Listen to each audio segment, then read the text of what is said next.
नीलातुङ्गस्तनगिरितटे सुप्तमुद्बोध्य कृष्णं पारार्थ्यं स्वं श्रुतिशतशिरः सिद्धमध्यापयन्ति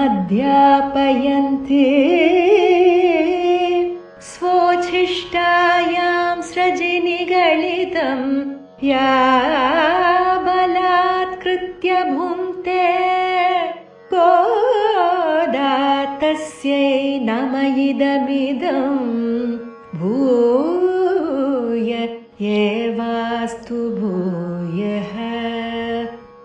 அன்னவயல் புதுவையாண்டாள் அரங்கற்கு பன்னு திருப்பாவை பல்பதியம் இன்னிசையால் பாடிக் கொடுத்தாள் நற்பாமாலை பூமாலை சூடிக் கொடுத்தாளை சொல்லு சூடிக் கொடுத்த சுடற்கொடிய தொல்பாவை பாடி அருளவல்ல பல்வளையாய் நாடி நீ வேங்கடவர்க்கு வேங்கடவர்க்கு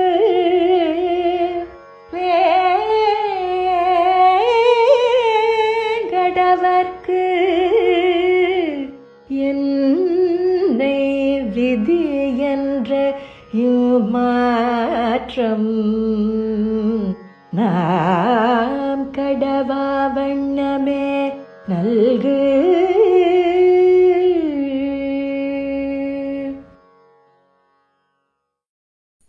ஸ்ரீமதே ராமானுஜாய நமஹ.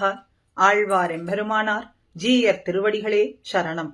ஸ்ரீமச்சடாரியதிராஜ கிருபாஸ்வலம்பம் சௌமியோ பயந்த்ரு ககனாத்ரி முனீந்திர பக்தம் வேதாந்த யுக்ம விஷதீகர பிரவீணம் ராமானுஜம் யதிவரம் குருமாஸ்ரயாமஹா. நீளாதுங்கஸ்தனகிரி தடி சுத்தமுத்போத்ய கிருஷ்ணம் பாரார்த்தியம் ஸ்வம் ஸ்ருதி சதசிர சித்தமத்யாபயந்தி स्वोच्छिष्टायां सृजनिगलितं या बलाकृत्य भुङ्क्ते गोदादस्यै नम इदमिदं भूय एवास्तु भूयः. அன்னவயல் புதுவை ஆண்டாள் அரங்கருக்கு பண்ணு திருப்பாவை பல்பதியம் இன்னிசையால் பாடிக் கொடுத்தாள் நற்பாமாலை பூமாலை சூடிக் கொடுத்தாளை சொல்லு. அஞ்சு குடிக்கொரு சந்ததியாய் ஆழ்வார்கள் தஞ்செயலை விஞ்சி நிற்கும் தன்மயளாய் பிஞ்சாய் பழுத்தாளை ஆண்டாளை பக்தியுடன் நாளும் வழுத்தாய் மனமே மகிழ்ந்து. ஆண்டாள் நாச்சியாரினுடைய பகவத் அனுபவமானது முதிர்ந்து பரிவாகமான திருவாக்கைத்தான் திருப்பாவை என்று நாம் கொண்டாடுகின்றோம். திருப்பாவை என்பது வேதத்துக்கு வித்து, வேதம் அனைத்திற்கும் வித்தாக கொண்டாடப்படுகின்றது. வேதத்தின் பொருள் அனைத்தையும் சாரமாக நாம் திருப்பாவையிலே காணலாம். ஆண்டாள் நாச்சியார் தன்னை ஒரு கோபிகையாகவும் திருவில்லிபுத்தூரே திருவாய்ப்பாடியாகவும் அங்கே எழுந்தருளியிருக்கும் வடபெரும் கோயிலுடையான் அவனையே கண்ணனாகவும் பாவித்து அந்த எம்பெருமான் சந்நிதியே நந்தகோபரினுடைய திருமாளிகையாகவும் கொண்டு தன் தோழிமார்கள் அத்தனை பேரையும் கோபஸ்திரீகளாக பாவித்து அத்தனை பேரோடு கூடி எம்பெருமானையே உபாயமாக கொண்டு கிருஷ்ணானுபவம் அனுபவித்து அவனை பெற்று அவன் திருவடிகளுக்கு கைங்கரியம் செய்ய அவன் உகந்திருக்கும்படியான அந்த கைங்கரியத்தை பெறுவதற்காக நோன்பு நோற்றாள். சங்கல்பித்துக் கொண்டு முதல் 5 பாசுரங்களிலே நோன்பு நோற்பதற்கு சங்கல்பமும் நோன்பிற்கான விதிமுறைகளும் உள்ளமானது பூரித்து எல்லோரும் நன்மை பெற வேண்டும்னும் அந்த நோன்பு நன்றாக நடந்து முடிய மழையானது எங்கும் பெய்து இருக்கும்படியாகவும் இப்படி 5 பாசுரங்களிலே நோன்பிற்கான விதிமுறைகளோடு சங்கல்பத்தோடு நமக்கு காட்டிக் கொடுக்கிறாள். நம்முடைய ஸ்ரீ வைஷ்ணவ சம்பிரதாயத்திலே பூர்வாச்சாரியர்கள் அனுஷ்டித்து காட்டியது பகவத் விஷயம். பகவத் சேஷத்துவத்தை காட்டிலும் பாகவத சேஷத்துவமே மிக உயர்ந்தது என்று பூர்வாச்சாரியர்கள் அத்தனை பேரும் தாங்கள் அனுஷ்டித்து போந்தும் நமக்கு காட்டிக் கொடுக்கிறார்கள். நம்முடைய ஆத்மஸ்வரூபத்துக்கு எது உயர்ந்தது? அடிமைப்பட்டிருப்பது, சேஷபூதர்களாக நாம் இருப்பது. யாருக்கு அடிமைப்பட்டிருப்பது? அந்த எம்பெருமானுக்கு, அந்த பகவானுக்கு அடிமைப்பட்டிருப்பது. அதனுடைய எல்லை நிலம் எதுன்னு பார்த்தால், பகவானுக்கு அடிமைப்பட்டிருப்பதுங்கிறதை காட்டிலும் உயர்ந்தது எதுன்னு பார்த்தால் பாகவதர்களுக்கு அடிமைப்பட்டிருப்பது. அதனுடைய அர்த்தமாகத்தான் திருப்பாவையிலே 6வது பாசுரம் புள்ளும் சிலம்பினகான் என்கின்ற பாசுரம் தொடங்கி 15வது பாசுரம் எல்லே இளங்கிளியே என்கின்ற பாசுர பரியந்தம் காட்டப்படுகின்றது. வேதம் வல்லார்களைக் கொண்டு விண்ணோர் பெருமான் திருப்பாதம் பணிந்து ஏத்துவது, அதுவே நமக்கு இந்த ஜீவனுக்கு உயர்ந்த குறிக்கோளாகும் என்ற ஆண்டாள் வாக்கின்படி பாகவதர்களை எல்லாம் அழைத்து கொண்டு எம்பெருமான் சந்நிதிக்கு செல்வது. அப்போ அந்த பாகவதர்களை முறையாக, ஒவ்வொரு பாகவதர்களை எல்லாம் முறையாக எழுப்பி சேர்த்து கொண்டு தன்னுடைய கோஷ்டி, அடியார்கள் கோஷ்டியாக சேர்ந்து எம்பெருமானுடைய சந்நிதிக்கு செல்லும் விதமாக இந்த பாசுரங்கள் 10 பாசுரங்கள் அமைந்திருக்கின்றது. திருப்பாவையிலே 5 என்று நாச்சியார் குறிப்பிடுகின்றாள். முதல் 5 பாசுரங்கள் பாசுரம் 1 5வது பாசுர பரியந்தம். அடுத்த 5 சொல்றாளே, 6 15 10 பாசுரங்கள். இதை 5 எப்படி பிரிக்கலாம் என்றால் 6, 7, 8, 14, 15 இந்த 5 பாசுரங்கள் பாகவதர்களை எழுப்பும்படியாக அடையாளங்களை, பொழுது விடிந்ததற்கான அடையாளங்களை கொண்டுள்ள பாசுரங்களாக அமைந்திருக்கின்றது. மற்றைய 5 பாசுரங்கள் பாகவதர்களை எழுப்புவதிலே பொழுது விடிந்ததற்கான அடையாளங்கள் இல்லாத பாசுரங்களாக அமைந்திருக்கின்றது. ஆக இதனாலே 5 என்று பிரித்து சொல்லப்பட்டது. இது பாகவதர்களை எழுப்புவதனாலே திருப்பள்ளி எழுச்சி பிரகரணம் என்று நாம் கொள்ளலாம். அதுல 6வது பாசுரம் புள்ளும் சிலம்பினகான் என்பது திருப்பள்ளி எழுச்சி பிரகரணத்துல முதல் பாசுரம். இன்று நாம் அனுபவிக்க போகும்படியான 7வது பாசுரமானது திருப்பள்ளி எழுச்சியினுடைய பிரகரணத்துல 2வது பாட்டு. 6வது பாசுரத்துல பிள்ளாய் என்று ஒரு பெண் பிள்ளையை இந்த பாகவத கோஷ்டிமார்கள் எல்லோரும் எழுப்புகின்றார்கள். அவளுடைய திருமாளிகைக்கு முன்பு வந்து நின்று உள்ளே உறங்கி கிடக்கிற பெண் பிள்ளையை எழுப்புகின்றார்கள். இந்த பெண் பிள்ளையானவள் பகவத் விஷயத்திற்கு புதியவள், பகவத் விஷய ருச்சிக்கு புதியவளா இருப்பதனாலே அவளுக்கு பாகவத ஏற்றமும் அறிந்திருக்க வாய்ப்பில்லை. அதனாலே அவளை எழுப்பி தங்களுடைய கோஷ்டியோடு சேர்த்துக்கொண்டு எம்பெருமான் திருச்சன்னதிக்கு செல்கின்றார்கள். இந்த 7வது பாசுரத்துல பேய் பெண்ணே என்று குறிப்பிடுகின்றார்கள். இந்த பாகவத கோஷ்டியிலே இருக்கக்கூடிய பெண் பிள்ளைகள் பகவத் ருச்சி நன்கு அறிந்தவள், பாகவதர்களினுடைய ஏற்றத்தையும் நன்கு தெரிந்தவள். ஆனாலும் தெரிந்து வைத்தும் மறந்து போய் உள்ளே உறங்கிக் கிடக்கிறவளை பேய்ப்பெண்ணே என்று சொல்லி தங்களோடு சேர்த்துக்கொண்டு சேர்ந்து எம்பெருமானுடைய கீர்த்திகளை எல்லாம் பாடி போகலாம் என்று இருக்கின்றார்கள். எழுப்பின பெண் பிள்ளையைக் கொண்டு கண்ணனுடைய சன்னதிக்கு செல்லலாகாதா? எதற்காக ஒவ்வொரு பெண் பிள்ளையாக எழுப்பிக் கொண்டு செல்கின்றார்கள் ஆண்டாளோடு மற்ற தோழிகளும்? முதல்லே சொன்னது போலே ஆண்டாள் திருவில்லிபுத்தூரையே திருவாய்ப்பாடியாக பாவித்துக் கொண்டாள். 5 லட்சம் குடிப்பெண்கள் திருவாய்ப்பாடியிலே இருக்கிற பொழுது இந்த 5 லட்சம் குடிப்பெண்களாக பாவித்த இந்த கோபஸ்திரீகள் தோழிகள் அத்தனை பேரையும் சேர்ந்து எழுப்பிக் கொண்டு தங்களுடைய கோஷ்டியிலே சேர்ந்து சென்றால்தான் கண்ணனுடைய திருவடிகளுக்கு சென்று நாம் அடைந்து நாம் நினைக்கக்கூடியதான அந்த கைங்கரியம் என்கின்ற பேத்தை அடைய முடியும் என்பதனாலே ஒவ்வொரு தோழியையும் ஒவ்வொரு பக்த பாவையா இருக்கக்கூடியதான இந்த பாகவதர்களை எழுப்புகின்றார்கள். அந்தமில் பேரின்பத்து அடியரோடு இருந்தமை என்று நம்மாழ்வார் காட்டிக் கொடுக்கிறார். எது பேரின்பம்? அடியவர்களோடு சேர்ந்து கொண்டாடுவதுதானே பேரின்பம். அடியார்களோடு என்று கூடுவது, அந்த நாள் என்று எனக்கு கிடைக்கும் என்று பாரிக்கிறார் நம்மாழ்வார். அப்படி அடியார்களோடு சேர்ந்து நாம் கூடியிருந்து எம்பெருமானுடைய திருநாமங்களை சொல்வதென்றோ ஏற்றம். இதற்கு 2 ஐதீகங்கள் காட்டப்படுகின்றது.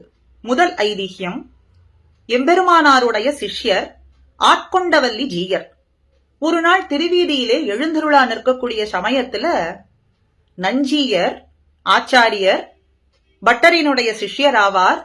அவர் ஆட்கொண்டவல்லி ஜீயரை பார்த்தவுடனே அவருடைய திருவடிகளிலே தண்டன் சமர்ப்பித்தாராம். அதை பார்த்து ஆட்கொண்டவல்லி ஜீயர் சொல்றார், நமக்கு பகவத் விஷயத்திலே மெய்யாக ருச்சி பிறந்ததில்லை காணும் அப்படின்னு சொன்னாராம். பகவத் விஷயத்துல மெய்யான ருச்சி பிரீத்தி என்பது அரியனுக்கு ஏற்படவில்லை என்று சொன்னாராம். அதை பார்த்து நஞ்சியர் உடனே, தேவரீர் எப்படிப்பட்ட பாகவதோத்தவர், எப்படிப்பட்ட ஒரு வைஷ்ணவ அதிகாரி, தேவரீர் இப்படி சொல்லலாமா என்று கேட்டாராம். அதற்கு அவர் பதில் சொல்றார், ஒரு வைஷ்ணவன் என்பவன் யார்? சுதூராத்மா கந்தவ்யா பாகவதஸ்திதா. பாகவதர்களை தூரத்திலே கண்டாலும் கூட அவர்களை சென்று வணங்க வேண்டும். அவர்களை பார்த்த மாத்திரத்திலேயே நமக்கு உகப்பு ஏற்பட வேண்டும். அவர்களிடத்துல ஒரு பிரீத்தி ஏற்பட வேண்டும், ஒரு ருச்சியானது ஏற்பட வேண்டும்.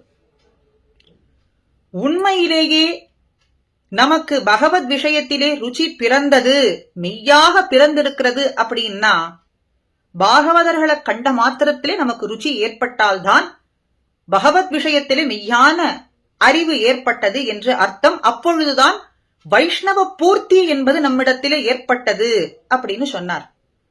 ஆனால் உம்மை பார்த்த மாத்திரத்துல அடியேனுக்கு அப்படிப்பட்ட ஒரு உகப்போ, ஒரு பிரீத்தியோ, ஒரு சந்தோஷமோ ஏற்படவில்லை. அதனால வைஷ்ணவ பூர்த்தி என்பது அடியேனுக்கு முழுமையாக ஏற்பட்டதான்னு தெரியவில்லை. பகவத் விஷயத்திலேயும் ருச்சி என்பது ஏற்படவில்லைகான் என்றுதான் அர்த்தம்னு சொன்னாராம். இது ஒரு ஐதிஹ்யம். மற்றொரு ஐதிஹ்யத்துல தேவிமங்கலம் என்கின்ற ஊரிலே நஞ்சியரினுடைய சிஷ்யர்கள் அங்க இருக்கக்கூடிய ஊரில் இருக்கக்கூடிய பாகவத உத்தமர்கள் வைஷ்ணவ அடியார்களுக்கு ததியாராதனை செய்து கொண்டிருந்தார்களாம். மிக உகப்போடு மிக பிரீதியோடு அவர்களுக்கெல்லாம் ததியாராதனை செய்து கொண்டிருப்பதை பார்த்த பட்டர் அங்கு எழுந்தருள் இருக்கும் பொழுது அதை பார்த்து, இப்படிப்பட்ட ஒரு வைஷ்ணவ பூர்த்தி நம்மிடத்தில் ஏற்படலையே, இந்த வைஷ்ணவர்களை பார்த்த உடனே நமக்கு ஒரு பிரீத்தி ஏற்படவில்லையே, ஒரு உகப்பு என்பது தோன்றவில்லையே, வைஷ்ணவ பூர்த்தி என்பது நம்மிடத்திலே ஏற்படவில்லையே என்று தனக்குத்தானே நினைத்துக் கொண்டாராம். ஆனாலும் சமாதானம் அடைந்தாராம். எப்படின்னா, இந்த சிஷ்யர்கள் எல்லாம் யாருடைய சிஷ்யர்கள்? நஞ்சியரினுடைய சிஷ்யர்கள்.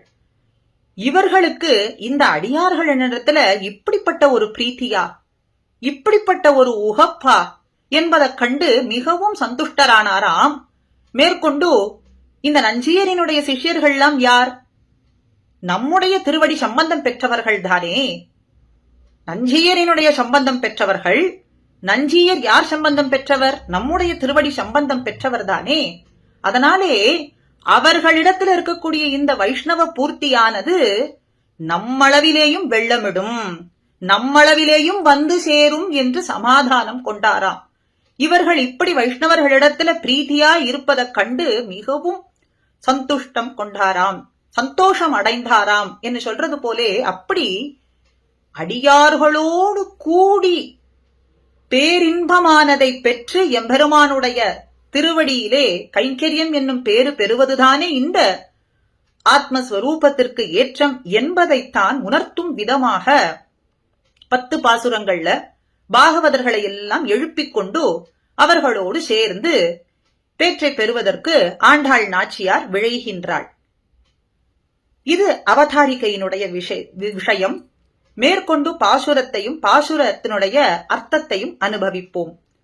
கீசு கீசு என்று எங்கும் ஆனை சாத்தன் கலந்து பேசின பேச்சரவம் கேட்டிலையோ பேய்ப்பெண்ணே, காசும் பிறப்பும் கலகலப்ப கைபேர்த்து வாசனரும் குழல் ஆய்ச்சியர் மத்தினால் ஓசைப்படுத்த தைரரவம் கேட்டிலையோ, நாயகப் பெண் பிள்ளாய் நாராயணன் மூர்த்தி கேசவனை பாடவும் நீ கேட்டே கிடத்தியோ, தேசமுடையாய் திரவேலோர் எம்பாவாய். இதிலே பேய்ப்பெண்ணே என்று உள்ளே உறங்கக்கூடிய பெண்ணை, திருமாளிகையிலே உள்ளே உறங்கக்கூடிய பெண்ணை அழைக்கின்றார்கள் பாகவதர்கள். பகவத் விஷய ருச்சி நன்றாக அறிந்து வைத்தும் அத மறந்து போய் இப்படி உள்ளே உறங்கி கிடக்கிறாயே, மதிகேடி, மதிகட்டவளே, அறிவு கெட்டவளே என்று இந்த பெண்ணை அழைக்கின்றார்கள். எங்கும் ஆனைச்சாத்தன், ஆனைச்சாத்தன்னா வலியன் குருவி, பாரத்வாஜ பட்சிகள் என்று சொல்வார்கள். அந்த பாரத்வாஜ பட்சிகள் விடிந்ததற்கு அடையாளமாக எங்குமே ஓசை எழுப்பிக் கொண்டு செல்கின்றதே. கீசு கீசு என்று கீச் கீச்னு ஓசையை எழுப்பிக் கொண்டு செல்கின்றதே. மேலும் காசும் பிறப்பும் கலகலப்ப, ஆய்ச்சியர்கள்லாம் காசு பிறப்பு அச்சத்தாலி முளைத்தாலி என்கின்ற ஆபரணங்களை எல்லாம் அணிந்து கொண்டு கல கலன்னு சத்தம் எழுப்பும்படியா இருக்கே. அவர்களுடைய ஆபரணங்களினுடைய ஓசையானது கல கலன்னு சத்தம் எழுப்புகின்றதே. அந்த ஓசையோடும் அவர்கள் கை வலிக்க வலிக்க மத்தினாலே தயிரை கடைகின்றார்களே. மத்தினால் ஓசை படுத்த தைரரவம் கேட்டிலையோ, மத்தினாலே அந்த தயிர் அத்தனையும் கடைய அந்த ஓசையும் தயிர் அரவத்தினுடைய, தயிர் அரவம்னா தயிரினுடைய ஓசையும் உன்னுடைய காதிலே விழவில்லையா? நாயகப் பெண் பிள்ளாய், எங்களுக்கெல்லாம் நாயகியாய் இருப்பவளே, தலைவியாய் இருப்பவளே, நீ இப்படி உள்ளே உறங்கி கிடக்கலாமா? மேலும் நாராயணன் மூர்த்தி கேசவன் என்று எம்பெருமானுடைய நாமங்களை சொல்கின்றார்கள். நாராயணன் கண்ணுக்கு தெரியாதபடிக்கு எழுந்தருளிருக்கக்கூடியவன் எம்பெருமான். வாத்சல்யத்தோடு மூர்த்தியாய் ஒரு ரூபமா கண்ணுக்கு தெரியும்படிக்கு வந்து அவதாரம் பண்ணி, இங்கே கண்ணனாக திருவவதாரம் பண்ணி கேசவன் என்று எதிர்வந்த அந்த விரோதியான கேசி என்கின்ற அரக்கணம் முடித்ததனாலே கேசவன் என்ற திருநாமம் பெற்றவனை நாங்கள் பாடவும் வாயார பாடிக்கொண்டிருக்கின்றோமே. இந்த நாம சங்கீர்த்தனத்தினுடைய ஓசையை கேட்டும் நீ உறங்கி கிடக்கின்றாயே.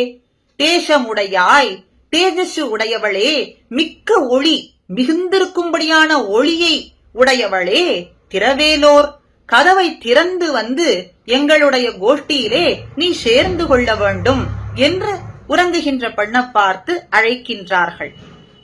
மேலே பாசுரத்தினுடைய அர்த்தம்.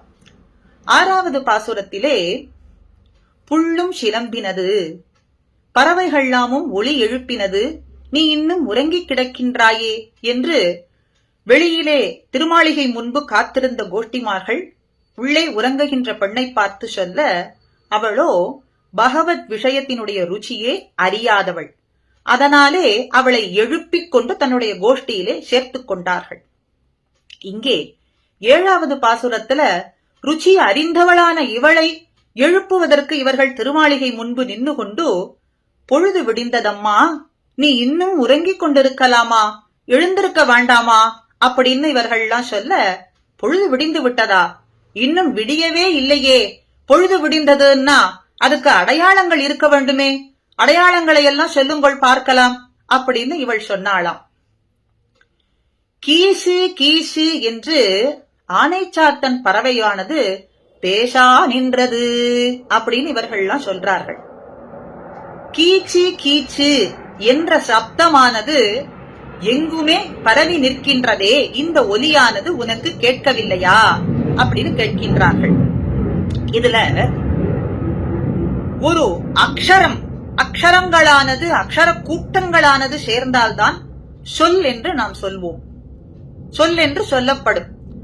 அந்த சொற்களினால் தான் அர்த்தங்கள் என்பது ஸ்புரிக்கும், அதற்கு மேலே அதை அனுபவிக்க முடியும், மேற்கொண்டு அது வாக்கியமாக தொடரும். இங்கே கீசு கீசு என்று சொன்னால் இதற்கு ஏதாவது ஒரு அர்த்தம் இருக்கான்னா அர்த்தமானது எதுவுமே கிடையாது. அனக்ஷர ராசியாக இருக்கின்றது. அனக்ஷர ரசமாக இருந்தாலும் கூட இனிமையாக இருக்கு காதுக்கு. பொதுவா அக்ஷரங்கள் அதை கூட்டினால் எழுத்துக்கள் வரும், அதனாலே அர்த்தமானது நமக்கு கிடைக்கும், அதை கொண்டு நாம் அனுபவிக்கலாம். ஆனா இங்கே கீசு கீசுங்கிறதுக்கு என்ற இந்த அனக்ஷரத்துக்கு ஒரு அர்த்தமானது கிடையாது, ஆனாலும் கேட்பதற்கு இனிமையாக இருக்கின்றது. அதனாலே அனக்ஷர ரசமாக இருக்கின்ற இந்த சப்தமானது, கீச்சு கீச்சுங்கிற சப்தமானது உன் காதிலே விழவில்லையா? ஆனைச்சாத்தன், ஒரு ஆனைச்சாத்தன் பறவையினுடைய ஓசையை வைத்துக்கொண்டு பொழுது விடிந்ததுன்னு சொல்லலாமா? இது ஒரு அடையாளமா என்று உள்ளே இருந்தவள் கேட்கின்றாளாம். ஒரு ஆனைச்சாத்தன் பறவை இல்லை, எங்குமே ஆனைச்சாத்தன் பறவையானது கீசு கீசு என்று பேசா நின்றது என்று இவர்கள் சொன்னார்களாம். எங்குமே பேசா நின்றதா என்றால் நீங்கள் எதையும் செய்ய வல்லவர்கள், சக்தி படைத்தவர்கள். அதனால என்ன செய்திருப்பீர்கள்? ஆனைச்சாத்தன் பறவை எங்கெங்கெல்லாம் இருக்கின்றதோ அங்கே சென்று நீங்கள் கலக்கி இருப்பீர்கள். அவைகளை எல்லாம் இதுபோல சத்தம் எழுப்பும்படிக்கு நீங்கள் தான் செய்திருப்பீர்கள் என்று சொன்னாளாம். நாங்கள் செய்ததற்கு ஒன்றுமே இல்லை, அவைகள் அத்தனையும் கலந்து பேசினது என்று இவர்கள் சொன்னார்களாம். இப்படி இந்த பறவையினுடைய நாதமானது உன்னுடைய காதிலே விழவில்லையா? பக்ஷிநாதமானது உன்னுடைய காதிலே விழவில்லையா என்று இவர்கள் கேட்க, பிள்ளையாழ்வார் ஆச்சரியமாக சாதிக்கின்றார். பகவத் சபாஸ்ரயணத்துக்கு அனுகூலமான காலம் அதற்கு பக்ஷிநாதம் அல்லது இந்த ஆத்மாவுக்கு உத்தேசியம் இல்லை என்று காட்டுகின்றார். பகவத் சமாஸ்ரயணம் நாம் செய்ய வேண்டும் என்று சொன்னால், பகவன் நாமாவை சொல்லிக்கொண்டு எம்பெருமானுடைய திருவடியை அடைய வேண்டும் என்று சொன்னால் அதற்கு அனுகூலமான காலம் எது? பொழுது விடிந்த காலம்தானே, விடிந்த காலம்தானே.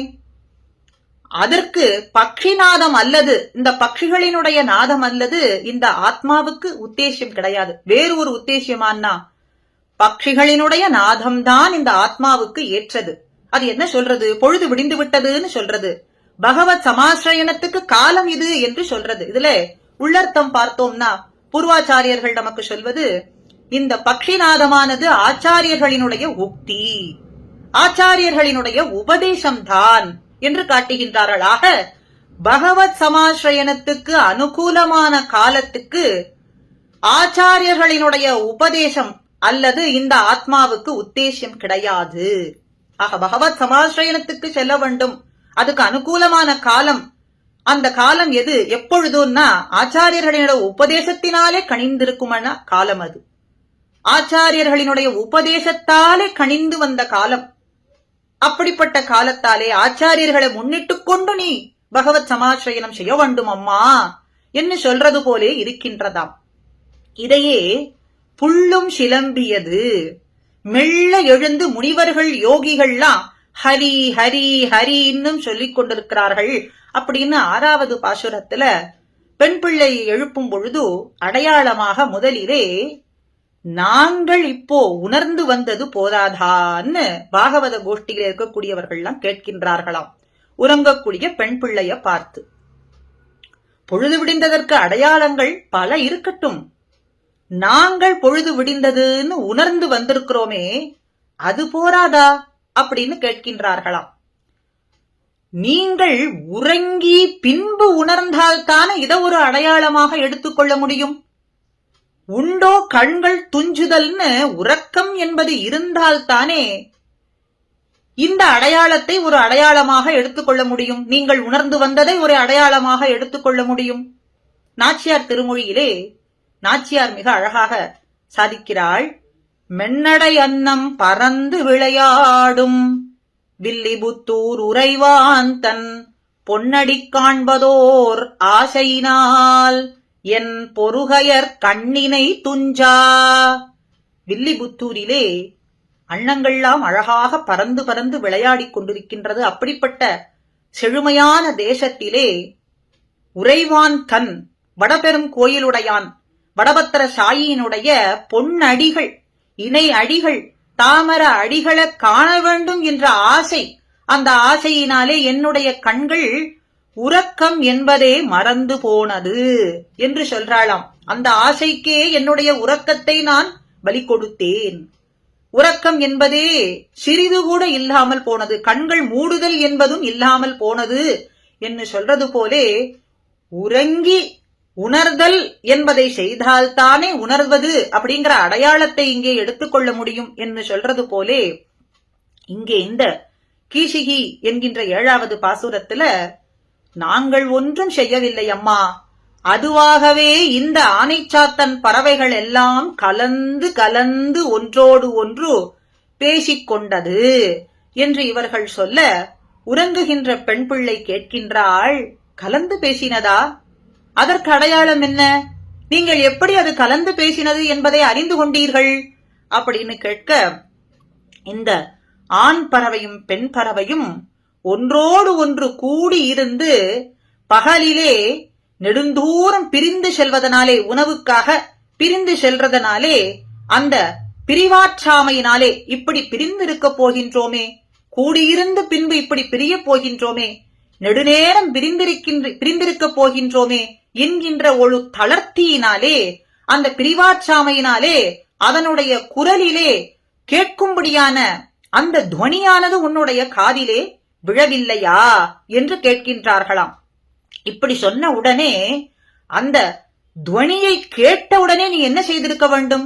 கண்ணனுடைய முகத்தை கண்டால் அல்லது நான் தரித்திருக்க மாட்டேன் என்று நீ எழுந்திருந்து வந்திருக்க வேண்டாவா?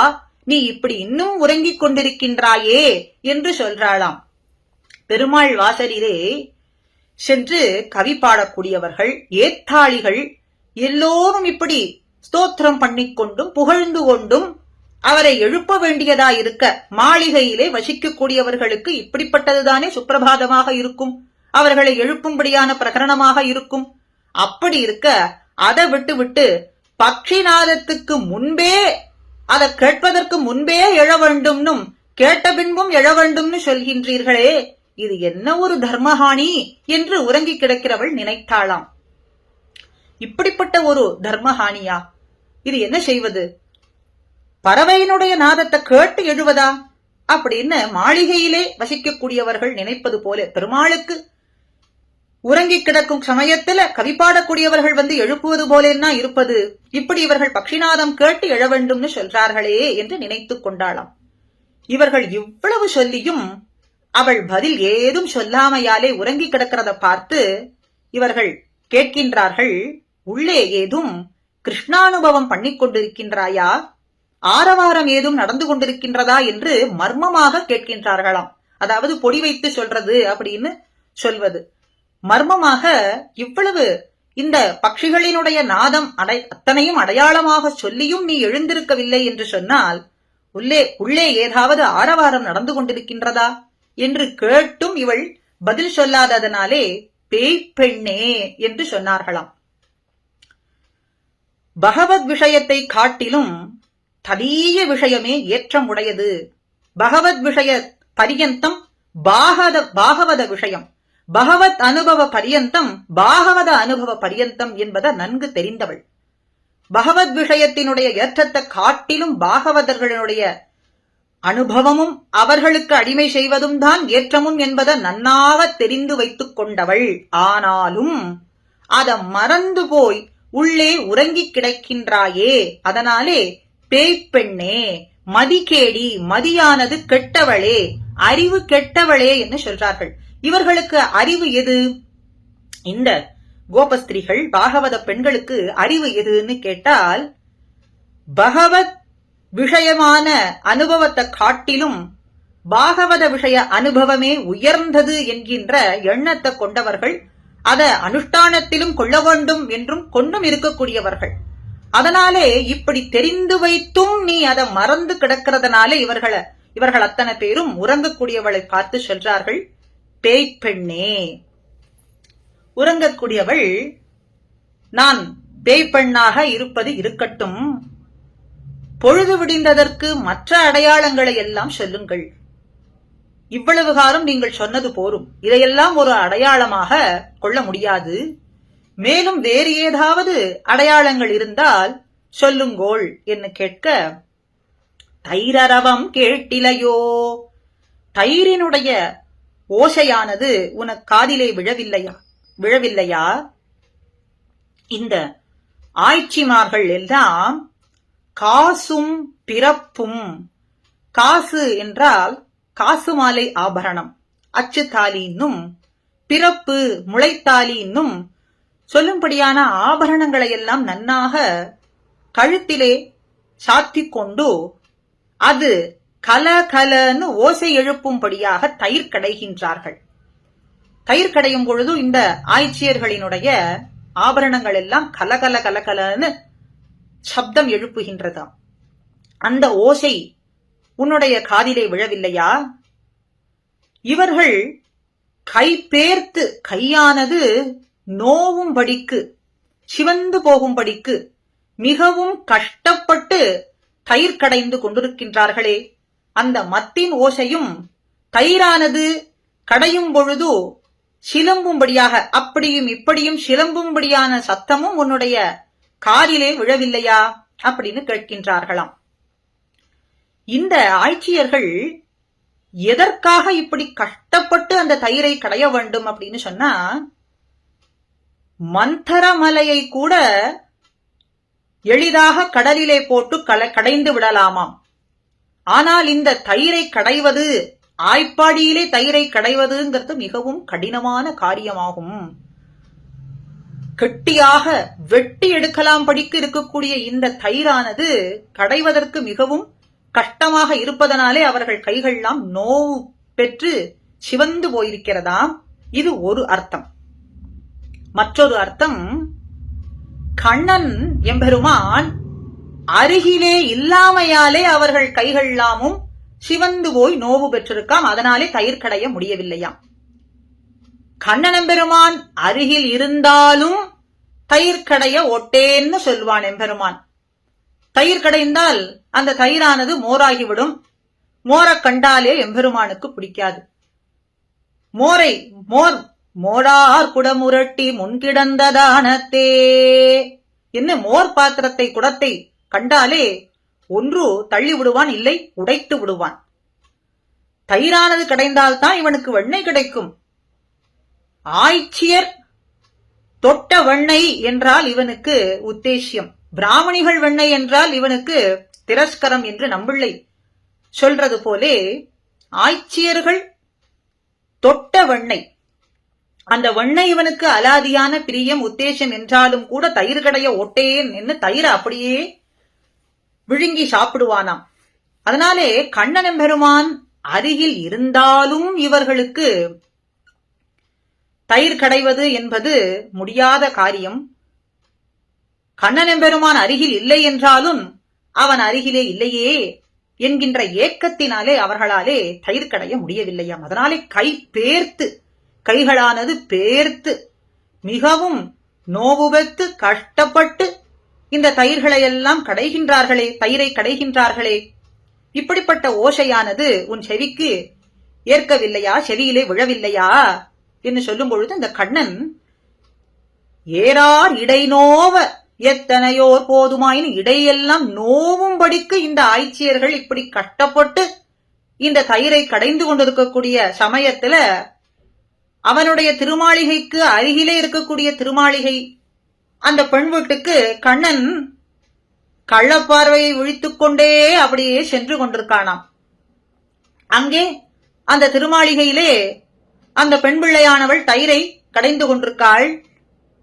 கண்ணழகு பெற்றவன் கண்ணன் கண்ணழகாலே கள்ளப்பார்வை ஒன்றையும் பார்த்து கொண்டு அந்த பெண் பிள்ளையினிடத்திலே சென்று நானும் உன்கூட சேர்ந்து தயிர் கடைகின்றேன் என்று சொல்லி தயிர் கடைகின்றானாம். அப்பொழுது அவளுடைய கொண்டையானது, முடியப்பட்ட கொண்டையானது அப்படியே தாழ்ந்து உலாவுகின்றதாம். கொண்டையானது அவிழ்ந்து தாழ்ந்து உலாவுகின்றது. தயிர் கடைந்த ஆயாசத்தினாலே அவளுடைய முகமானது அப்படியே வேர்த்திருக்கின்றதாம். மேலும் செவ்வாயானது துடித்திருக்க கண்ணன் அப்படியே அவளை கண்ணாலேயே பருகினானாம். இந்த காட்சியை குலசேகர ஆழ்வார் மிக அற்புதமாகவும் ஆச்சரியமாகவும் சாதிக்கின்றார். கெண்டை ஒன் மடவாள் ஒருத்தி கீழையகத்து தயிர்கடையக் கண்டு ஒல்லை நானும் கடைவேன் என்று கள்ளவிழியை விழித்து புக்கு வண்டமர் பூங்குழல் தாழ்ந்துலாவ வான்முகம் வேர்ப்ப செவ்வாய் துடிப்ப தந்தயிர் வெண்ணை கடைந்தது, தயிர் கடைந்தது. தாமோதரா, நீ நன்னாக தயிர் கடைந்ததை மெய்யறிவன் நானே என்று குலசேகர ஆழ்வார் சாதிக்கின்றார். நீ நன்னாக தயிர் கடைந்தாய். எப்படி தயிர் கடைந்தாய், எவ்வாறு தயிர் கடைந்தாய் என்பதை நான் அறிவேன், மெய்யாக அறிவேன். நீ தயிரையா கடைந்திருப்பாய்? தயிர் கடைய நீ விட்டிருப்பாயா? அந்த பெண் பிள்ளையை தயிர் கடையும்படியான செயல் செய்ய விட்டிருப்பாயா? அதனாலே தன் தயிர் கடைந்ததை நீ எப்படி கடைந்திருப்பாய் அப்படிங்கறத நானே அறிவேன், அதுவும் மெய்யாக அறிவேன் என்று சொல்றாராம். அப்படி மிகவும் இடைநோவ கஷ்டப்பட்டு இந்த தயிரையெல்லாம் கடையும்படியான இந்த ஆய்ச்சியர்களினுடைய காசும் பிறப்பும் ஆபரணங்களினுடைய துவனி மற்றும் மத்தினுடைய ஓசை, தயிரினுடைய அரவம்னா ஓசை, இது உன்னுடைய காதிலே விழவில்லையா? இது விடிந்ததற்கான அடையாளம் தானே, நீ எழுந்திருக்க கூடாதா அப்படின்னு இவர்கள்லாம் கேட்க, தயிர் கடைவது ஒரு பொழுது விடிந்ததற்கான அடையாளமா? திருவாய்ப்பாடியிலே பொழுது விடிந்தது, தயிர் கடைவதனாலே இது ஒரு அடையாளம்னு எப்படி கொள்ள முடியும்? கண்ணன் பிறந்த காலம் தொட்டு பசுக்கள் ஆனது அநேகமாக பாலை சொரிகின்றது. ஏத்த கலங்கள் எதிர்பொங்கி மீதளிப்பன்னு சொல்றது போலே குடம் குடமாக வள்ளல் தனத்தாலே இந்த பசுக்கள்லாமும் பாலை சொரிய கறந்த வண்ணமே இருக்கின்றார்கள். பாலினாலே, கறந்த பாலினாலே தயிரானது பெறப்பெற்று தயிரானது கடைந்து கொண்டே இருக்கின்றார்கள். முப்பொழுதும் ஈண்டிய வெண்ணைன்னு சொல்றது போல முப்பொழுதும் தயிரோடும் விழுங்கி, முப்போதும் ஈண்டிய வெண்ணையோடு தயிரும் விழுங்கின்னு சொல்றது போலே எல்லா காலங்களிலேயும் இதற்கு ஒரு காலம்னு ஒண்ணு உண்டா? முப்பொழுதும் எல்லா காலங்களிலேயும் இந்த பாலானதும் சமிருத்தியாக கிடைக்கப் பெற்று அதனாலே தயிரானது எங்கும் இருக்க வெண்ணெய் பெற வேண்டி இந்த தயிர் கடைவதுங்கிறத பொழுது விடிந்ததற்கான அடையாளமாக கொள்ளலாகாது.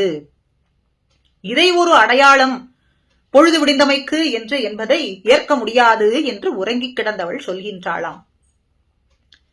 இப்படி இந்த பெண் பிள்ளைகள்லாம், கோபிகைகள்லாம் கண்ணனிடத்துல இப்படிப்பட்ட ஒரு பிச்சேரித்தனமாக இருக்கின்றார்களே, பைத்தியம் பிடித்தவர்கள் போலே கண்ணனிடத்துல சதா கண்ணன் நாமத்தையே ஜபித்துக் கொண்டிருக்கிறார்களே, இவர்களுடைய எண்ணத்தை எப்படியாவது கண்ணனிடத்திலிருந்து மாற்றி விட வேண்டும் என்ற எண்ணம் கொண்ட கோபிகைகளினுடைய தாய்மார்கள்லாம் கோபஸ்திரிகளின் இடத்துல குடத்தில் இருக்கக்கூடிய தயிரானது, மற்றொரு குடத்துல வெண்ணெய், பால் இதையெல்லாம் கொடுத்து சென்று விட்டு விட்டு வாருங்கள், விற்று விட்டு வாருங்கள்னு சொன்னார்களாம்.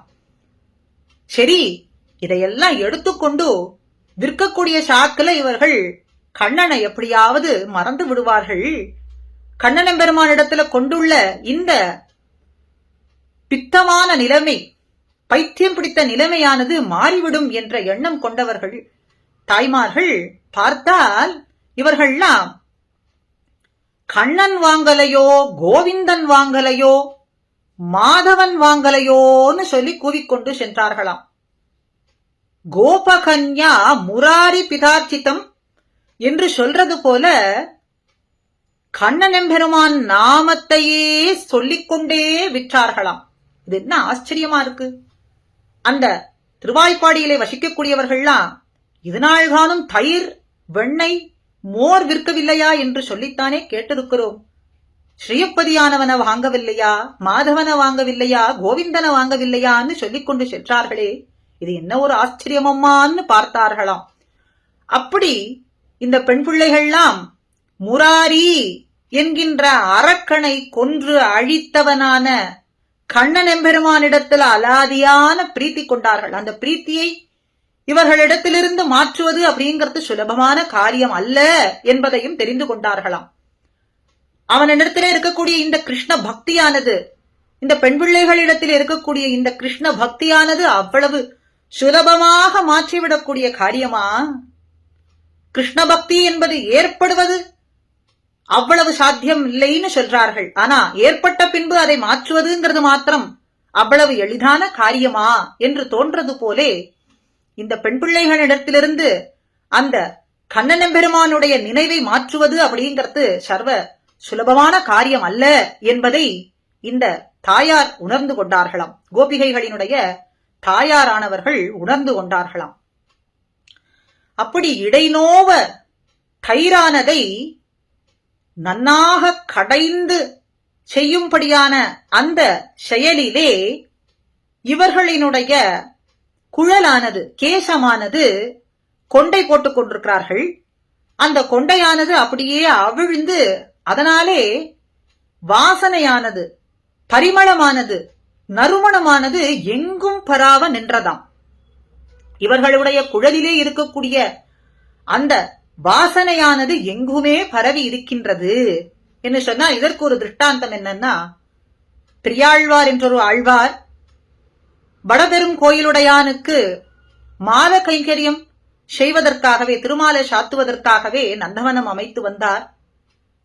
ஆழ்வார் திருமகளாராய் ஆண்டாள் பெரியாழ்வாரனுடைய பெண் பிள்ளையாய் திருவவதாரம் பண்ணினவள். பெரியாழ்வார் தினமும் எம்பெருமானுக்கு இவர் மாலை கட்டி சென்று சேர்ப்பிப்பதை பார்த்து கொண்டே இருந்தவள். ஒரு நாள் பெரியாழ்வார் தன்னுடைய அனுஷ்டான காரியமாக மாலையை வைத்துவிட்டு குடலையிலே வைத்துவிட்டு சென்றார். அதுதான் சமயம் என்று பார்த்து அந்த மாலையை ஆண்டாள் தானே எடுத்து சூடிக்கொண்டாளாம். சூடிக்கொண்டு பார்க்கிறாள், நம் கண்ணனுக்கு ஏற்றவளா, பொருத்தமானவளாக இருப்பேனா என்றெல்லாம் இப்படி பலபடியான கேள்விகளை எல்லாம் தனக்குள்ளே கேட்டுக்கொள்கின்றாளாம். மானிடவர்க்கென்று பேச்சுப்படில் வாழகில்லேன் கண்டாய் என்று சொன்னாள். மானிடவர்க்குன்னு பேச்சுப்பட மாட்டேன், அந்த எம்பெருமானையே அடைவேன், அதுவே சாஸ்வதம் என்று தனக்கு சொல்லிக் கொண்டவள் எம்பெருமான் கண்ணனுக்கு நான் ஏற்றமுடையவளாக இருப்பேனா, பொருத்தமுடையவளாக இருப்பேனான்னு தனக்குத்தானே அழகு பார்த்துக் கொள்கின்றாள். பார்த்து அந்த மாலையை மறுபடியும் அந்த குடலையிலேயே வைத்து விடுகின்றாள். எப்பொழுதும் போல பெரியாழ்வார் மாலையை எம்பெருமானுக்கு சாத்துகின்றார். இப்படி பல நாட்கள் தொடர்ந்து நடக்கின்றது இந்த நிகழ்வு. ஒரு நாள் எதேச்சையாக அதிர்ஷ்டவசமாக இவருக்கு கோதை சூடிக்கொண்டிருந்ததையும் அந்த மாலையிலே இவளுடைய கேசமானது இருப்பதையும் பார்த்து திடுக்கிற்றார். என்ன அபச்சாரமான காரியம் செய்துவிட்டாயம்மா, எம்பெருமானுக்கு நாம் சூடிக் களைந்த மாலையை சாத்துவதா? அவன் சூடிக் கொடுத்த மாலை என்றோ நாம் ஏற்றுக்கொள்ள வேண்டும் என்று இவரிடத்திலே சொல்லி மறுபடியும் புதிதான மாலைகளையெல்லாம் புஷ்பங்களையெல்லாம் நந்தவனத்திலிருந்து எடுத்து மாலையாக கட்டி எம்பெருமானிடத்துல படப்பெரும் கோயிலுடையானுக்கு சாத்துவதற்காக சென்றார்.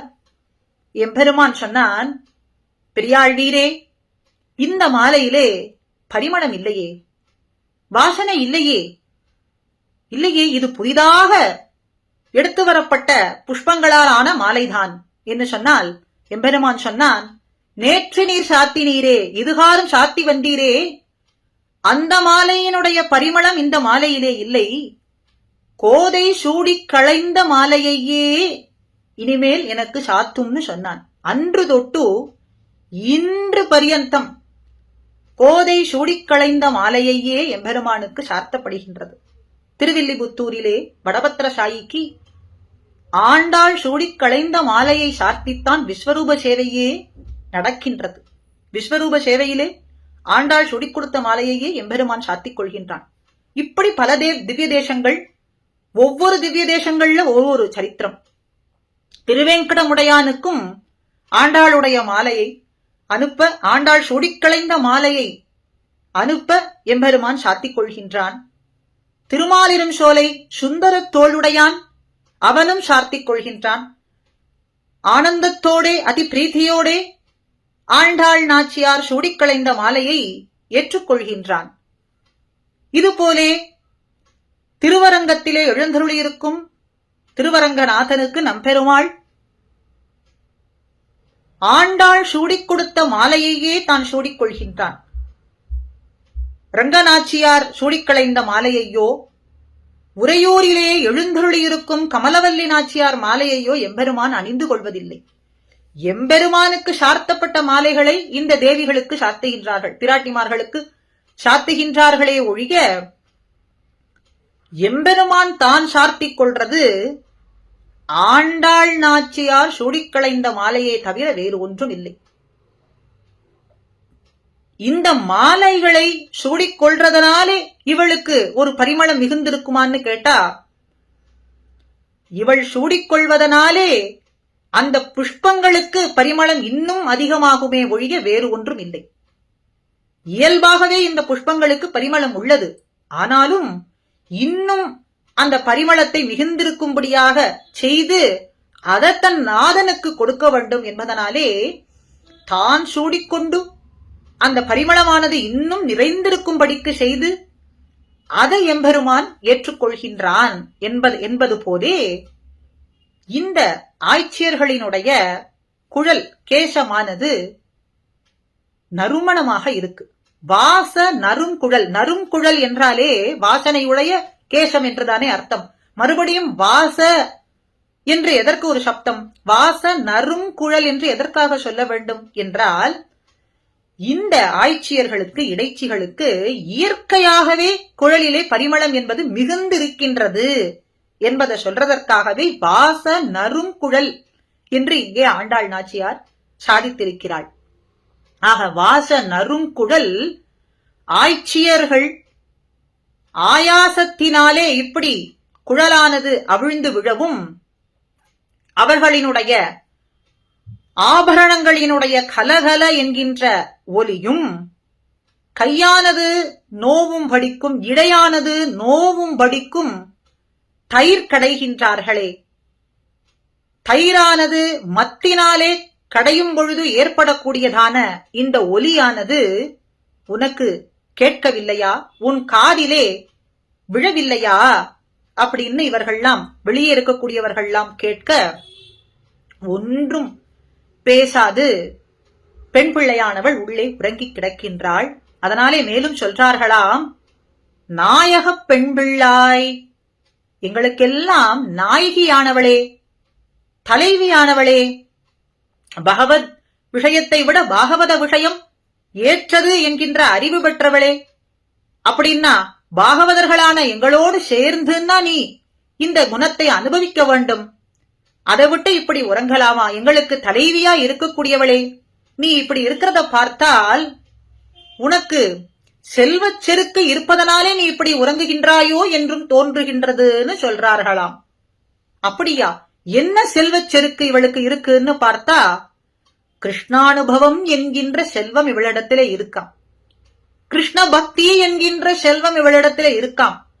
அந்த செருக்கினாலே நீ இப்படி உறங்கி கிடக்கின்றாயா? நாயகப் பெண் பிள்ளாய். இப்ப முதல்ல பேய்ப்பெண்ணே என்று அழைத்தார்கள், இப்போ நாயகப் பெண் பிள்ளாய்னு சொல்றார்கள். ரெண்டுக்குமே வாசி இல்லாமல், ஒரு வேற்றுமை இல்லாமல் சொல்றார்களாம். ரெண்டுத்திலேயும் என்ன சொல்றார்கள்? பகவத் விஷயத்தை விட பாகவத விஷயமான அந்த குணமே, அதை அனுபவிக்கக்கூடிய குணமே ஏற்றதுங்கிற அறிவு கொண்டவள். ஆனா அதை மறந்து இப்போ உறங்கி கிடக்கிறாள். அப்படிங்கறதுனாலே எங்களுக்கு தலைவி போன்றவள். ஆனால் அத இப்படி நீ மறந்திருக்கலாமா? அப்படிங்கறதுனாலே நாயக பெண் பிள்ளா, இன்னும் பேய்ப்பெண்ணே, மறந்திருக்கக்கூடியவளே, மதிகட்டவளேங்கிறதுனாலே பேய்ப்பெண்ணேங்கிறார்கள். ஆக நாயக பெண் பிள்ளாய் அப்படின்னும் அழைத்தும் இவள் எழுந்திருக்காமலேயும் பதில் ஒன்றும் சொல்லாமையினாலேயும் இவள் சட்டென்று எழுந்து வர வேண்டும். அதற்கு என்ன சொல்லலாம் என்று பார்க்க எம்பெருமானுடைய நாமங்களை சொல்லலாம். அவனுடைய சேட்டிதங்களும் குணங்களும் பரிமளிக்கும்படியான நாமங்களை எல்லாம் வாயார சொல்லலாம் என்று நினைத்துக் கொண்டு நாராயணன் மூர்த்தி கேசவன் என்று சொல்கின்றார்கள். நாராயணன் சர்வருக்கும் அந்தரியாமியாய் வாத்சல்யத்தோடே கண்ணுக்கு எட்டாதபடிக்கு, கண்ணுக்கு தோற்றம் ஆகாதபடிக்கு எம்பெருமான் எழுந்தருளி இருக்கிறார். எதற்காக இந்த வாத்சல்ய குணம் எதற்காக அவன் கொண்டிருக்கான்னு சொன்னா, சர்வரையும் ரட்சிக்கவே, சர்வரையும் ரட்சிப்பதற்காகவே இப்படிப்பட்ட ஒரு வாத்சல்யம். எம்பெருமான் கண்ணுக்கு எட்டாத தூரத்திலே எழுந்தருளி இருக்கான். 5 நிலைகளிலே எழுந்தருளி இருக்கின்றான் என்று சொல்லப்படுகின்றது. பர, வியூக, விபவ, அந்தர்யாமி, அர்ச்சைன்னு எம்பெருமானுடைய 5 நிலைகள். எம்பெருமான் பரமபதத்திலே எழுந்தருளி இருக்கின்றான். தேவர்களினுடைய கூப்பாடு கேட்பதற்காகவே திருப்பார்கடலிலே வியூக நிலையிலேயும், கிருஷ்ணாவதார ராமாவதாரம் போலே விபவ அவதாரங்களையும் எடுத்துக்கொண்டும், சர்வருக்குள்ளேயும் அந்தர்யாமி என்கின்ற நிலையிலேயும் நாம் இப்பொழுது கண்டு கழிக்கலாம்படிக்கு எல்லா திவ்ய தேசங்களிலேயும் அர்ச்சாரூபமாக எம்பெருமான் எழுந்தருளி இருக்கின்றான். ஆக கண்ணுக்கு தோற்றாதபடிக்கு சர்வருக்குள்ளேயும் அந்தர்யாமியாக எழுந்தருளி இருக்கக்கூடிய எம்பெருமான் ஒருவரை ரட்சித்து மற்றொருவரை ரட்சிக்காமல் விட்டுவிடுகின்றானா?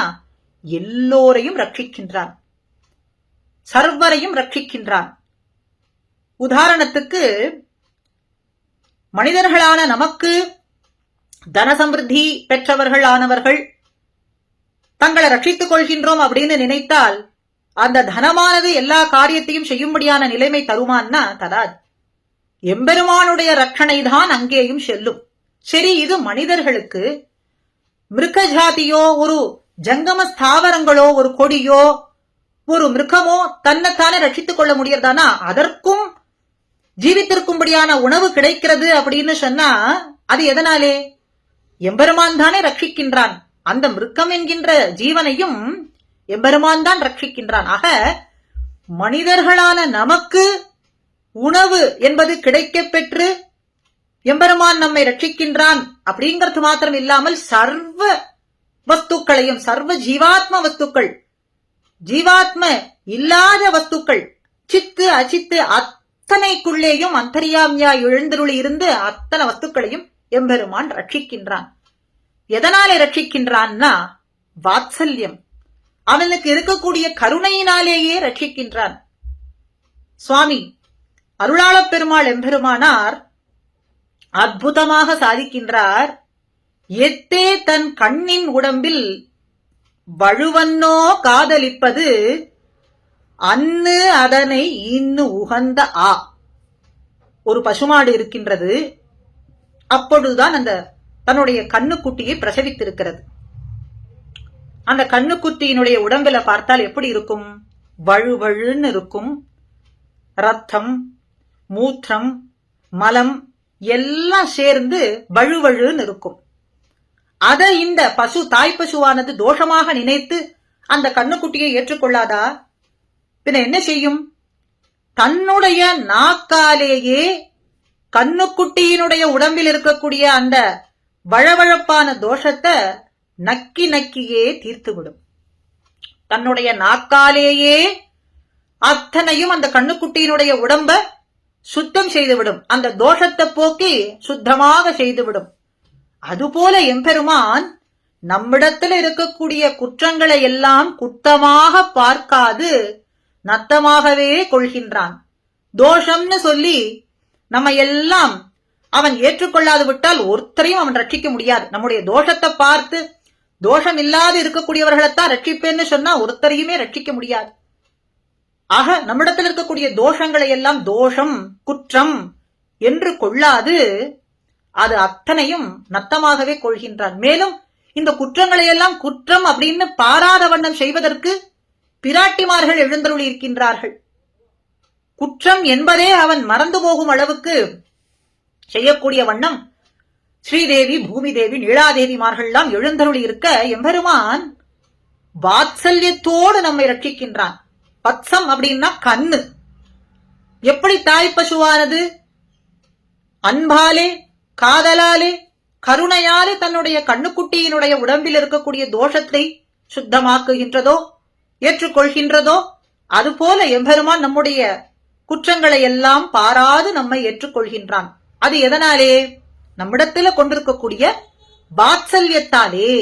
அந்த வாத்சல்யம் என்கின்ற குணம் அவனிடத்துல பரிவளிக்கின்றதனாலே எம்பெருமான் நம்மை ஏற்றுக்கொள்கின்றான், நம்ம ரட்சிக்கின்றான். அப்படி நாராயணன் எம்பெருமான் கண்ணுக்கு தெரியாத வண்ணம் எழுந்தருளி இருந்தாலும் வாத்சல்ய குணத்தாலே மூர்த்தி ஒரு ரூபமாக, கண்ணுக்கு தெரியும்படியான ஒரு ரூபமாக. அப்படின்னா இங்க எந்த குணம் பரிமளிக்கின்றது? சௌலபியம், நீர்மை, அறப்பெரியவன், ஆனா மிக தாழ்ந்தவர்களோடு கலந்து பரிமாறுதல் என்று சொல்லும்படியான குணம். நாராயணன் சர்வருக்கும் சுவாமியா இருக்கக்கூடியவன், சர்வ வஸ்துக்களுக்கும் அத்தனை பேருக்கும் சுவாமியா எழுந்தருளி இருக்கான். கண்ணுக்கு தெரியாதபடி இருக்கக்கூடியவன் கட்டப்பட்டு தவம் செய்து கடுமையான தவம் செய்யக்கூடிய தேவாதி தேவர்கள், பிரம்மாதி தேவர்களுக்கு கூட கண்ணுக்கு இலக்காகாதபடிக்கு இருக்கக்கூடிய எம்பெருமான் தான் கண்ணுக்கு இலக்காகும்படிக்கு மூர்த்தியாய், ஒரு ரூபமாய், சௌலபியத்தாலே, நீர்மையினாலே கலந்து அத்தனை பேரோடும் கலந்து பரிமாறும்படிக்கு. ஸ்ரீ ராமாவதாரத்துல ராமன் எம்பெருமான் வனவாசம் செல்கின்றான். ராமனை காண வேண்டும்னு அந்த வனத்துல கூட்டம் கூட்டமான திரளான முனிவர்கள் எல்லாம் கடுமையாக தவம் செய்கின்றார்கள்.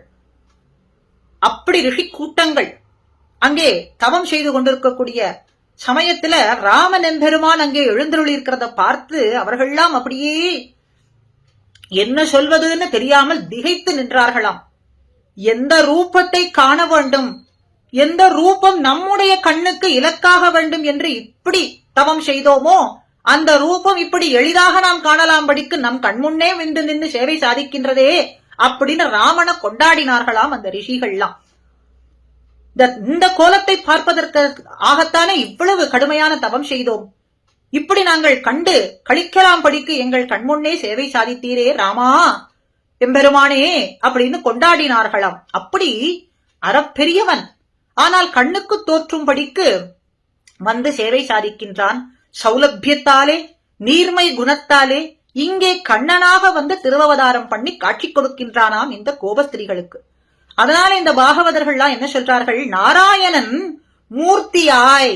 மூர்த்தியாய் எழுந்தருளி இருக்கின்றான். மேலும் இந்த சௌலபியத்தாலே எழுந்தருளி இருக்கக்கூடிய எம்பெருமான் விரோதிகளை எல்லாம், ஒருவருக்கு மாத்திரமல்ல சர்வருக்கும் இருக்கக்கூடிய விரோதிகளை எல்லாம் அழித்து தன்னிடத்திலே சேர்த்துக் கொள்வான். பகவத் சமாசிரயணத்துக்கு தடையா இருக்கக்கூடிய விரோதிகள் அத்தனையும் அழிப்பதற்கு வல்லவன், அப்படிப்பட்ட சக்தி படைத்தவன், சர்வ சக்தனவன் அப்படின்னு சொல்றார்கள். அதனாலே கேசி, கேசவன், கேசியை கொன்றதனாலே கேசவன். இங்கே இந்த ஆய்ச்சியர்களுக்கு என்ன விரோதிகள்? கண்ணனை முடித்துவிட வேண்டும் என்ற கேசி என்ற அரக்கன் தயாரானான், வந்தான். கண்ணனை முடித்துவிட வேண்டும் என்பதே அவனுடைய இலக்கு. கண்ணன் இல்லை என்றால் நாங்கள்லாம் எப்படி இருப்பது? நாங்களும் ஜீவித்திருக்க மாட்டோமே. கண்ணனல்லால் நாங்கள் இல்லை அப்படின்னு சொல்றது போல கண்ணனுக்கு இப்படிப்பட்ட ஒரு ஆபத்தா? இவள் உள்ளே உறங்கி கிடக்கக்கூடிய பெண் பிள்ளையானவள் சட்டென்று எழுந்து வர வேண்டும் அப்படிங்கறதுக்காக கண்ணனுக்கு இப்படிப்பட்ட ஒரு ஆபத்து என்று சொன்னால் அவள் வருவாள்னு பார்த்தாள். சட்டென்று எழுந்து வர வேண்டாமா? அப்படி இவர்களுக்கு விரோதியாய், கண்ணனுக்கு விரோதியாய் வந்த கேசி என்ற அரக்கனை முடித்தான். அனாயாசமா முடித்தான். அப்படி வெற்றி பெற்றானே, வெற்றி வாகை சூடிக்கொண்டானே. இந்த செய்தியை கேட்டும் நீ எழுந்திருந்து வர வேண்டாமா? சர்வசுவாமியானவன் சர்வருக்கும் எளியவனாகும்படிக்கு, கண்ணுக்கு தெரியும்படிக்கு, எல்லோரும் கண்டு கழிக்கும்படிக்கு மூர்த்தியாய், ஒரு ரூபமாய், கண்ணனாய் திருவவதாரம் பண்ணி வந்த விரோதியான கேசி என்றும் அரக்கனை முடித்து வெற்றி பெற்றானே. இதையெல்லாம், இந்த பிரபாவங்களை எல்லாம், கண்ணனுடைய வெற்றி ஜெயத்தை நாங்கள் வாயார பாடிக்கொண்டிருக்கிறோமே. நீயும் இந்த நாம சங்கீர்த்தனத்திலே சேர்ந்து கொண்டு இந்த கோஷ்டியோடு பாடக்கூடாதா? எழுந்திருந்து வரக்கூடாதா? பாடவும். நாங்கள் இப்படி இந்த எம்பெருமானுடைய சிரேஷ்டமான குணங்களை பிரதிபலிக்கக்கூடியதான இந்த நாமங்களை சொல்லிக் கொண்டிருக்கின்றோமே. குணத்தை பிரதிபலிக்கக்கூடிய நாமங்களை சொல்றத கேட்டு நீ எழுந்திருக்க வேண்டாமா? எழுந்திருந்து வந்திருக்க வேண்டாமா? இப்படி நீ உறங்கி கிடக்கலாமா என்று இந்த வெளியில் இருக்கக்கூடிய பெண் பிள்ளைகள் எல்லாமும் கேட்கின்றார்கள். இது எப்படி இருக்குன்னா, ராமாவதாரத்துல தம் திருஷ்டுவா சத்ருஹந்தாரம் மஹர்ஷீனாம் சுகாவகம் பபூவ கிருஷ்ட்வா வைதேகிம் பர்த்தாரம் பரிஷஸ்வஜே. கரதூஷணர்களோடு சேர்ந்து 14,000 அரக்கர்கள், ராட்சசர்கள் அங்கு வனத்திலே எழுந்தருளிருக்கக்கூடிய ரிஷிகளுக்கு அவ்வளவு துன்பத்தை கொடுத்தார்கள். ராமன் அங்கு வர இந்த ரிஷிகள்லாம் வந்து சொல்றார்களாம், ராமா, நாங்கள் படக்கூடிய துன்பத்தை நீயே பார். எப்படி எங்களுடைய உடம்பில் இந்த புண்கள்லாம் இருக்கின்றது, நாங்கள் எப்படிப்பட்ட துன்பத்துக்கு ஆளாகி இருக்கோம் என்பதை நீயே பார். இந்த 14,000 ராட்சசர்களும் மேலும் கரதூஷணர்களும் இப்படி எங்களை சித்திரவதை செய்கின்றார்களே, எங்களை இதிலிருந்து நீ காப்பாற்றக்கூடாதா, ரட்சிக்க கூடாதா?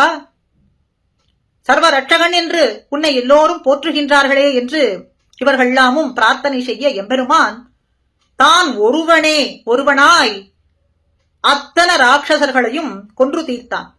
அத்தனை பேரையும் முடித்தான். கரதூஷணர்கள் உட்பட 14,000 ராட்சசர்களை தான் ஒருவனே கொன்று முடித்தான். அப்படி அவர்களோடு போர் செய்யும் பொழுது தன்னுடம்பிலே பலவாறான அம்பு ஆனது தைக்கப்பட்டு உரசப்பட்டு அங்கங்கே புண்கள்லாமும் தெரிந்ததாம். அதை பார்த்து சீதையானவள், இப்படிப்பட்ட ஒரு வெற்றி பெற்றானே, அத்தனை பேரையும் ரட்சித்தானே எம்பெருமான் என்று அந்த ஆனந்தத்தாலே இதற்கு என்ன நாம் கைமாறி செய்வதென்று நினைத்துக் கொண்டு அவனை ஆலிங்கனம் செய்வதே, ஆறத் தழுவிக்கொள்வதே, ஆலிங்கனம் செய்வதுதான் இதற்கு ஏற்றதா இருக்கும்னு நினைத்து ஓடோடி வந்து ராமன் எம்பெருமானை அப்படியே ஆலிங்கனம் செய்து ஆறத் தழுவிக்கொண்டு தன்னுடைய திருமூலை தடங்களாலே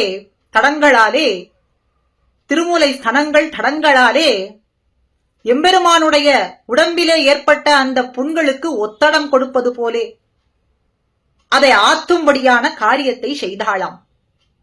தம் திருஷ்டுவா, முன்னே மணக்கோலத்திலே கண்டாளாம், இப்பொழுது வீரக்கோலத்திலே காண்கின்றாளாம் ராமனை சீதாதேவி. சத்ருஹந்தாரம், தனக்கு ஒரு வாட்டம் என்பதே இல்லாமல் சத்ருக்களை அழித்தான். சத்ருக்களை அழித்து மகர்ஷீனாம் சுகாபனம், மகர்ஷிகளுக்கு சுகத்தை ஏற்படுத்தினான். எப்படின்னா, ஒரு தாயானவள் தன்னுடைய பிரஜையினுடைய ஆர்த்தியானது தீரப்பெற்று சுகமடைந்தால் தான் சுகம் கொள்வாளே, அதுபோல இந்த ரிஷிகளினுடைய ஆர்த்தி எல்லாம் தீர்ந்து அவர்கள் சுகமடைந்ததை பார்த்து தானும் இன்புற்றானாம் ராமன் என்று சொல்றது போல மகர்ஷீனாம் சுகாவனம் ஹிருஷ்டுவா சந்தோஷம் பெற்றாள். இதை பார்த்து சந்தோஷம் அடைந்தாள் வைதேகி. வீர குலத்திலே பிறந்தவள். பர்த்தாராம் பரிஷஸ்வஜே, பர்த்தாராம் பரிஷஸ்வஜே, தன்னுடைய பர்த்தாவான ராமனை அப்படியே ஆலிங்கனம் செய்து கொண்டாள், ஆறத் தழுவிக்கொண்டாள். அப்படி விரோதிகளை எல்லாம் முடித்த ராமனை வெற்றி பெற்ற பிறகு இவள் ஆறத் தழுவிக்கொண்டாளே, அதுபோல நீயும் கேசி என்கின்ற அரக்கனை முடித்த கண்ணன் எம்பெருமானை நீ மார்போடு தழுவிக்கொள்ள எழுந்திருக்க வரலாகாதா அப்படின்னு கேட்க, நாராயணன் மூர்த்தி கேசவனை பாடவும் நாங்கள் இந்த பிரபாவங்களை எல்லாம் பாடுகின்றோமே, பாடுவதை கேட்டும் கேட்டே கிடத்தியோ, இத கேட்ட பிறகுதான் நீ இன்னும் நன்னாக உறங்குகின்றாய்னு தெரிகின்றது. உறங்குகின்றாய் போலும். நாங்கள் இப்படி பாடுவதை கேட்டும் நீ எழுந்திருந்து வராததை பார்த்தால் நீ இன்னும் நன்னாக உறங்கிக் கொண்டிருக்கின்றாயோ என்று தோன்றுகின்றதுன்னு சொல்ல, இப்படி இவள் தேசமுடையாய், தேஜஸ் உடையவளே, மிகுந்த ஒளி படைத்தவளே, நாங்கள் ஒளியில்லாத இருளிலே இருப்பவர்கள் போல இருக்கின்றோம். கதவை திறந்து உன்னுடைய தேஜஸாலே மிகுந்த ஒளியாலே எங்களுக்கு ஒளி கொடுத்து எங்களோடு நீ சேர்ந்து கொள்ளலாகாதா? அந்த கிருஷ்ணானுபவம் என்கின்ற பேற்றை பெற்ற அதனாலே வந்த ஒளி படைத்தவளே, அந்த ஒளியை எங்களுக்கு தரலாகாதா? எங்களுடைய கோட்டியிலே நீ சேர்ந்து கொள்ளலாகாதான்னு இவ்வளவு சொல்லியும் அவள் எதுவும் பேசாமலேயும் கதவை திறக்காமலேயும் இருக்க, ஜால கிரந்தத்தாலே, அதாவது கதவினுடைய துவாரத்தாலே இவர்கள்லாம் பார்க்கின்றார்கள். இவள் என்ன செய்கின்றாள் உள்ளே அப்படின்னு பார்க்க, இவர்கள்லாம் பாடின அந்த விருத்தாந்தம், நாராயணனானவன் மூர்த்தியானவன் கண்ணனாய் வந்தானா, கேசி என்னும் அரக்கனை முடித்தானா, தன்னையே நமக்கு கொடுத்தானா, நாம் அனுபவிக்கும்படியான அந்த நிலையை நமக்கு தந்தானா, என்ன ஒரு பேரு அப்படின்னு நினைத்து கொண்டு கண்ணன் பெருமானுடைய பிரபாவங்களை எல்லாம், நாமங்களை எல்லாம், பெருமைகளை எல்லாம் நினைத்து நினைத்து இவள் அப்படியே அகம் குழைந்து அந்த கிருஷ்ணானுபவத்திலே மூழ்கி இருக்க, இன்னும் அழகு பெற்றவளாய் தேஜசானது இன்னும் மிக நிரம்பி வழியும்படியாக அவள் உள்ளே இருக்க, நீ மாத்திரமே இந்த அனுபவத்தை அனுபவிப்பது என்பது ஆகாது. தானே தன்னை இந்த கிருஷ்ணானுபவத்திலே ஈடுபடுத்திக் கொண்டு அனுபவிப்பதுங்கிறது பிரதம பருவம். 6வது பாசுரத்திலே சொல்லப்பட்ட அந்த பெண் பிள்ளை பகவத் விஷயத்துக்கு புதிதானவள். தானே கண்ணனுடைய அனுபவத்தை அனுபவித்துக் கொண்டிருக்கிறாள் அப்படின்னு சொல்லப்பட்டது. ஆக இது பிரதம பருவ நிஷ்டை, முதல் நிலை. பாகவதர்களோடு சேர்ந்து அனுபவிப்பது அப்படிங்கிறது தான் சரமமான நிலை, இறுதியான நிலை, ஏற்றமான நிலை. பிரதம நிலை எம்பெருமானை அனுபவிப்பது, மத்தியம நிலை பாகவதர்கள் அனுபவிப்பது, சரமமான நிலை அதிலேயும் சிரேஷ்டர்களான ஆச்சாரியர்களினுடைய திருவடிகளை நினைத்துக் கொண்டு அவர்களை அனுபவிப்பது, அவர்களின் மூலம் எம்பெருமானை நாம் பெறுவது, அவர்களோடு அவர்கள் காட்டின வழிப்படிக்கு பாகவத கோஷ்டியோடு நாம் எம்பெருமானை அனுபவிப்பது என்று பூர்வர்கள் காட்டினபடிக்கு சரமமான நிலை. பாகவதர்களோடு சேர்ந்து அனுபவிப்பதுதானே ஏற்றம். அதனாலே இந்த அனுபவத்தை உனக்குள்ளேயே தேங்கி வைத்துக் கொள்ளாமல் நீயே அனுபவிப்பது என்பது இல்லாமல் கதவை திறந்து வந்து அந்த ஒளியை எங்களுக்கும் வழங்கி நாங்களும் அந்த ஒளியிலே திளைக்கும்படியாக செய்து நீ எங்களை செய்ய வேண்டும். அதாவது நீ பெற்ற அந்த கிருஷ்ணானுபவத்திலே நாங்களும் திளைத்திருக்கும்படியாக நீ செய்ய வேண்டும் என்று இவர்கள்லாமும் சொல்ல, அவள் எழுந்து வந்து கதவை திறக்க இவர்களோடு சேர்ந்து கொண்டு எம்பெருமானுடைய நாம சங்கீர்த்தனம் திருநாமங்களை எல்லாம் பாடிக்கொண்டு அடுத்த பாகவதரை எழுப்ப செல்கின்றார்கள். 8வது பாசுரத்திலே. இந்த பாசுரத்திலே காட்டப்படக்கூடிய ஆழ்வார் குலசேகர ஆழ்வார்.